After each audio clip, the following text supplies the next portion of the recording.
Est-ce que vous êtes au courant de ce qui se passe en Inde avec Lionel Messi et qui est en train de mettre le feu en Inde? Le samedi, les amis, Lionel Messi va débuter sa tournée de 3 jours en Inde. Et comme vous pouvez le voir, les amis, ils lui ont même construit une statue de plus d'1 mètre. Il sera notamment reçu par l'acteur de cinéma Shah Rukh Khan et aussi le premier ministre indien. Oui, Lionel Messi. Et je rappelle juste qu'en Inde, le sport de base, c'est pas le football, c'est le cricket. Pour tous ceux qui pensaient qu'en Inde, ils s'en foutaient du football, et bah finalement, non. Il y en a plein qui connaissent Lionel Messi, il y a qu'à voir les images. Apparemment, ils lui ont fait une statue avec la Coupe du Monde en main. Et comme il a dit ici, la statue en entier mesure 21 mètres de haut. C'est juste énorme. Et la team, vous avez vu tout ce monde? Vous pensez peut-être qu'ils sont en train d'attendre une rockstar? Ou bien un chef d'État? Ou peut-être même les soldes? Eh bien non, ils sont en train d'attendre Lionel Messi. Il vient tout juste d'arriver en Inde. Et figurez-vous qu'il n'est pas venu tout seul. Vous allez voir, vous allez les reconnaître. On a 2 pôles, son vigile, sa sécu. Il n'y a pas besoin d'escorte policière, il est déjà là pour sécuriser les lieux. Et juste derrière, Luis Suarez. Ils ont fait le voyage à 3. Bon, j'ai fait mes recherches. Lionel Messi et ses compères vont entamer une tournée de 3 jours.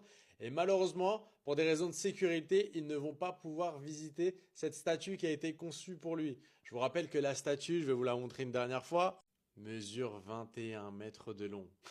21 mètres de long. Alors c'est vrai, quand on y regarde de plus près, le visage, il y a quelques détails qui peuvent nous faire penser que c'est Robert Lewandowski.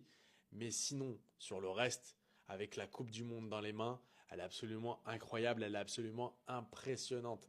Ça va devenir un monument à visiter en Inde. C'était pas du tout l'ADA avant, mais c'est quand même impressionnant. Après l'Angola, après Elche, Lionel Messi débarque en Inde pour recevoir un hommage pour le remercier d'être le plus grand footballeur de tous les temps. Et ouais, vous voyez ce sourire? C'est un sourire sincère, le sourire d'un joueur qui a terminé le jeu, qui s'amuse en vacances. Un gars qui même en pré-retraite finit le jeu. T'es mal à taille du flex. T'es mal à taille du flex. Le plus grand collectivement et individuellement. Il a tellement fini le jeu que ce seul but maintenant c'est d'avoir une fille. Est-ce que tu te rends compte de la dinguerie? Bref, on parle de ce qu'il fait en Inde. Messi a été accueilli de manière incroyable. Vous-même vous connaissez comment on accueille le GOAT, c'est doit être fait à la perfection. En même temps, voilà. Pendant que les gens pleurent encore sur la FIFA, on demande toujours à prouver aux haineux de Messi que Guardiola était contrôlé par la FIFA. Parce que ça fait, quoi, 3 ans? À peu près, jour pour jour. Ça passe vite, hein. Argentine-Croatie. Waouh. Je ne connais pas le réel motif de sa visite. Cependant, la statistique qui lui a été faite, hein. Merci pour les travaux, mais quand tu vois le visage, après avoir été accueilli à Elche, a reçu de l'amour, la reconnaissance, l'hommage pour le plus grand joueur de tous les temps. L'Argentine et le GOAT lui-même que vous voyez là était parti en Angola. On l'a avec le président de l'Angola leur remettre une clé pour la 50e anniversaire de l'indépendance. Donc que voulez-vous, encore une fois? Continue de parler, continue de pleurer. Nous, on est déjà passé à autre chose. Je répète encore une fois, t'es mal à taille du flex.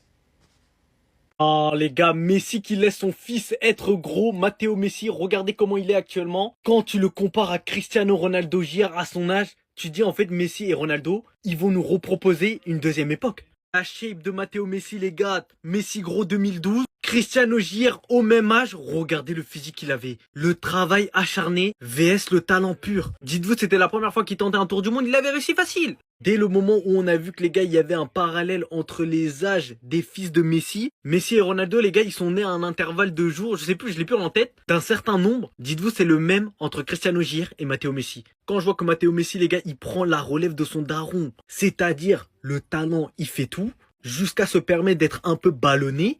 Contrairement à Cristiano Gir, les gars, il a toujours affiché un physique de ouf. T'as vu, pour son âge, jusqu'à ça disait, ouais, il va pas grandir ou quoi, alors que le frérot, il fait 1m90 maintenant. Qu'est-ce que vous en pensez, les frères?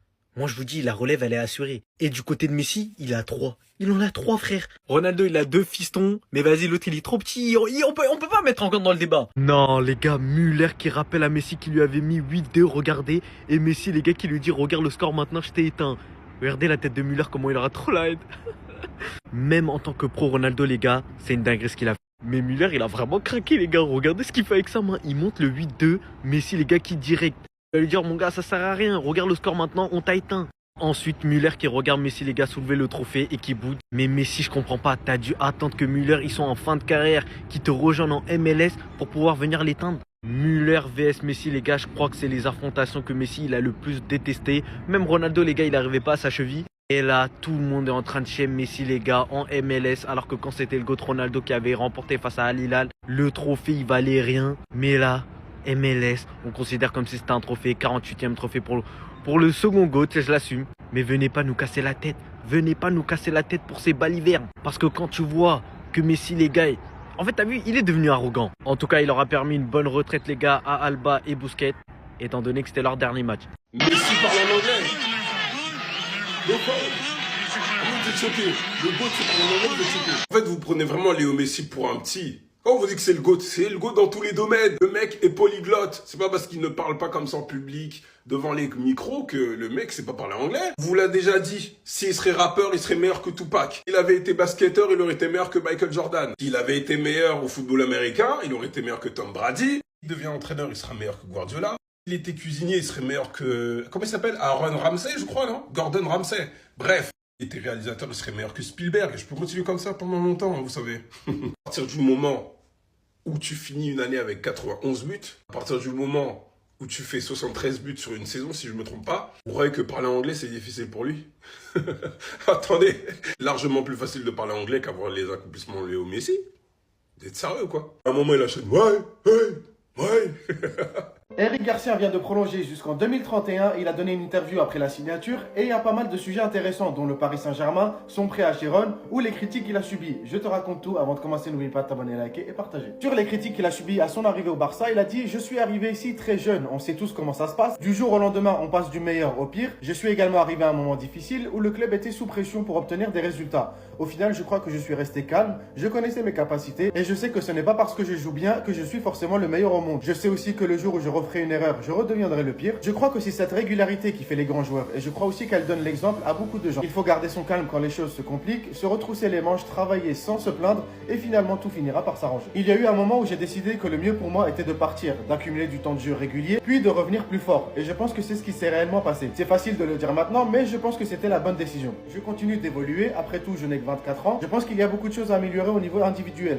Ensuite au niveau collectif, je pense que nous avons un groupe très jeune avec une grande marge de progression, mais nous accomplissons déjà des choses très importantes et je pense que nous avons des années de succès devant nous. Concernant sa polyvalence, il a déclaré: j'essaye de m'adapter à n'importe quel poste où l'on me demande de jouer. Nous avons une équipe de très grande qualité, d'excellents joueurs et au final, j'essaie de donner le meilleur de moi-même. Et lorsqu'on lui a demandé s'il pouvait jouer à un autre poste, il a répondu en rigolant: je dois encore jouer en attaque. J'ai toujours été défenseur central et je me sens également très à l'aise au poste de latéral droit. Cette année, j'ai davantage joué en position de 6 et avec le temps, je m'y adapte petit à petit. Mais au final, en tant que joueur qui souhaite évoluer ici à Barcelone et compte tenu du fait de la qualité de l'équipe, j'essaie de m'adapter où que l'entraîneur me demande et de donner le meilleur de moi-même. Et concernant le Paris Saint-Germain, on lui a demandé: Enrique voulait vous faire venir à Paris. Avez-vous reçu une proposition concrète? Eric Garcia a répondu: non, la vérité est que je n'ai jamais douté de mon désir de rester ici et je n'ai reçu aucune indication concrète d'intérêt. Je crois avoir clairement fait comprendre à mon agent que je souhaitais parvenir à un accord ici, car mon souhait était de rester ici. Je pense que la deuxième moitié de la saison dernière était un tournant majeur pour moi et vu tout le plaisir que je prends cette saison, c'est très clair pour moi. Et pour finir, on lui a demandé s'il se voyait devenir un jour le capitaine de l'équipe. Eric Garcia a répondu: ce n'est pas quelque chose que vous devez choisir ou ne pas choisir, c'est quelque chose qui vient naturellement. J'ai toujours été un leader ici à Barcelone dans les catégories jeunes et je pense être quelqu'un qui aime aider ses coéquipiers, les soutenir lorsqu'ils traversent une période difficile. Sur le terrain, j'aime aussi essayer d'aider autant que possible. Je pense que les entraîneurs m'ont toujours fait confiance à ce niveau-là et je considère que c'est quelque chose de naturel chez moi. Eric Garcia, c'est quelqu'un qu'on connaissait pas beaucoup avant ça, mais cette interview nous montre quelqu'un qui est vraiment terre à terre, sage et qui sait où il va. Personnellement, j'estime qu'il a les capacités pour être un des capitaines de l'équipe,